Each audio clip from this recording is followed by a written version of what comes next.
فرع نور.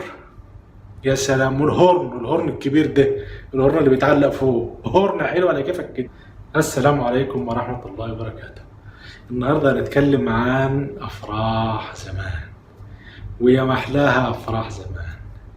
ليلة الحنة تبص بقى تلاقي خالة العروسة ولا عمة العروسة تجيب لك الصينية تحط فيها الحنة وشوية شمع كده، وتلاقي العروسة يا عيني قاعدة على كرسي وحواليها 500 عيل صغير حاطين فوق دماغها وهي قاعدة عشان يحنوها.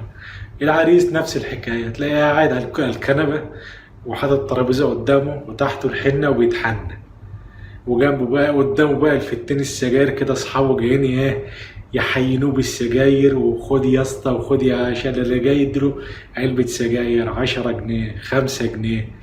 تيجي بقى يوم الفرح، يوم الزفة بقى، الكشك، يا سلام، انوار ايه وزينة ايه، ويا مش هقدر اوصف الزينة بتاعت ليلة الفرح. يعني مش عايز اقول لك، فرع نور.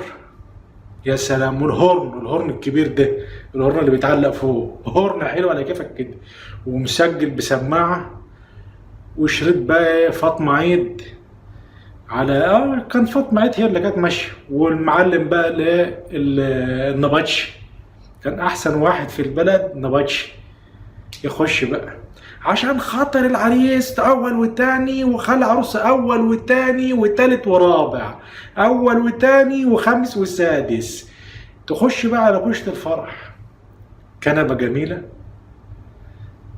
ملايه بامبا، جريتين، وجوز نفافيخ. الله الله، مش عايز اقول لك، وجوز كراسي جلد احمر، كراسي القديمه ديت اللي جلدها احمر دي، حاجة يعني مش عايز اقول لك، ما اخر مفخرة والله العظيم. كانت ايام مش زي دلوقتي، صالة 50 متر في 70 متر وفضلوا طوب بلطخ وطوب بلطخ.